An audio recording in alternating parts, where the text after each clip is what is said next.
Assalamualaikum warahmatullahi wabarakatuh. Saya Miftah Ahmad Fadilah ingin menjelaskan ringkasan yang saya buat mengenai A. Perjuangan rakyat Semarang dalam melawan tentara Jepang, dan B. Pengambil alihan kekuasaan Jepang di Yogyakarta. A. Perjuangan rakyat Semarang dalam melawan tentara Jepang. Pada tanggal 19 Agustus 1945 pukul 13.00 berkumandang lewat radio tentang sebuah pernyataan dan perintah agar pemindahan kekuasaan dari tangan Jepang kepada Indonesia terus dilakukan. Hal ini semakin membakar semangat para pemuda Semarang.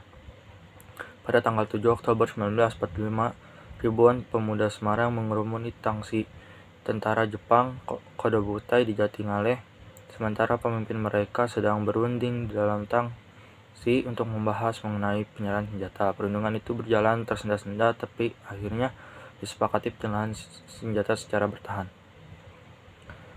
Pada tanggal 14 Oktober 1945, sekitar 400 orang tawanan Jepang dari pihak Gula Cipiring diangkut oleh para pemuda ke penjara Bulu, Semarang. Sebagian dari tawanan berhasil melarikan diri dan meminta perlindungan kepada Batalion Kodobutai. Tanpa menunggu perintah, para pemuda segera menyerang dan melakukan perebutan senjata terhadap Jepang. Terjadilah perebutan sengit antara rakyat Indonesia melawan pasukan Jepang. Pertempuran ini dikenal dengan Pertempuran 5 Hari di Semarang. Pada tanggal 14 Oktober 1945, petugas kepolisian Indonesia yang menjaga persediaan air minum di Wungkal diserang oleh pasukan Jepang. Terdengar kabar bahwa air ledang di Candi telah diracuni oleh Jepang.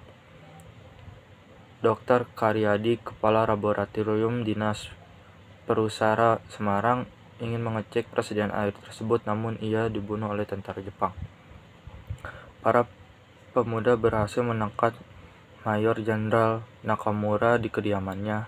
Hal ini semakin meningkatkan kemarahan Jepang.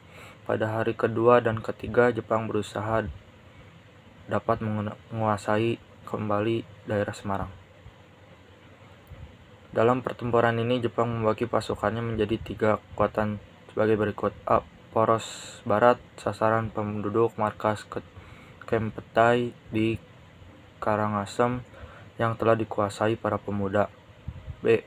Poros Tengah, dengan sasaran menguasai markas AMRI di Hotel du Pavillon.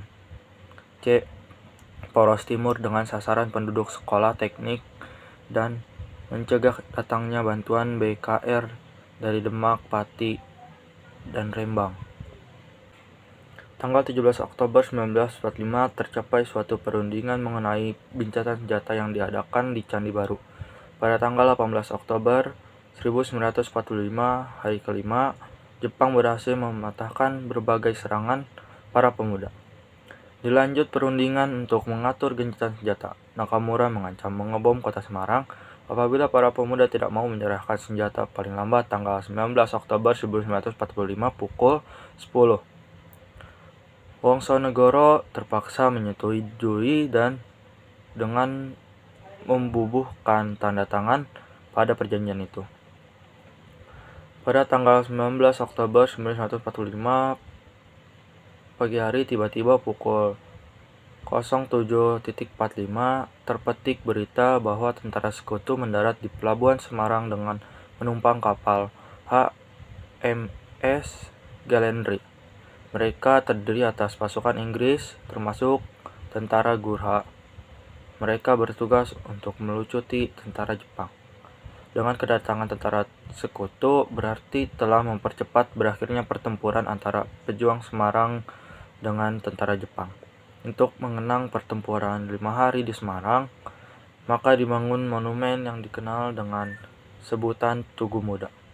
B. Pengambilan alihan kekuasaan Jepang di Yogyakarta. Pada tanggal 26 September 1945, sejak pukul 10 pagi, semua pegawai instansi pemerintahan dan perusahaan-perusahaan yang dikuasai oleh Jepang mengadakan aksi pemogokan. Pada tanggal 27 September 1945, KNI daerah Yogyakarta mengumumkan bahwa kekuasaan di daerah itu telah berada di tangan pemerintahan RI. Pada tanggal 5 Oktober 1945, gedung Kokan Kantai berhasil direbut dan kemudian dijadikan sebagai kantor Komite Nasional Indonesia Daerah. Gedung Kokan Kantai kemudian dikenal dengan Gedung Nasional atau Gedung Agung. Satu hari setelah perebutan Gedung Kokan Kantai, para pejuang Yogyakarta ingin melakukan perebutan senjata dan markas Osa Butai di Kota Baru. Rakyat dan para pemuda terdiri dari berbagai kesatuan antara lain TRI, Polisi Istimewa, dan BPU atau Barisan Penjaga Umum sudah bertekad untuk menyerbu markas Jepang di Kota Baru. Sekitar pukul 03.00 pada tanggal 7 Oktober 1945 terjadilah pertempuran antara rakyat, pemuda, dan kesatuan dengan tentara Jepang di Yogyakarta. Butaiko ingin segera menghubungi TKR dan menyatakan menyerah, dengan jaminan anak buahnya tidak disiksa. Hal ini diterima baik oleh TKR. Kemudian TKR meminta agar Butaiko Pingit dapat mempengaruhi Butaiko Kota Baru untuk menyerah. Ternyata Butaiko menolak untuk menyerah. Akibatnya serangan para pemuda Indonesia semakin ditingkatkan. Akhirnya pada tanggal 7 Oktober 1945 sekitar pukul 10 markas Jepang di Kota Baru resmi diserang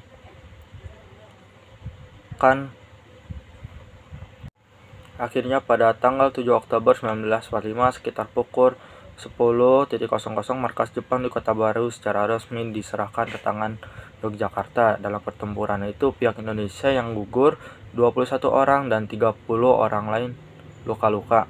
Sedangkan dari pihak Jepang 9 orang tewas dan 15 orang luka-luka.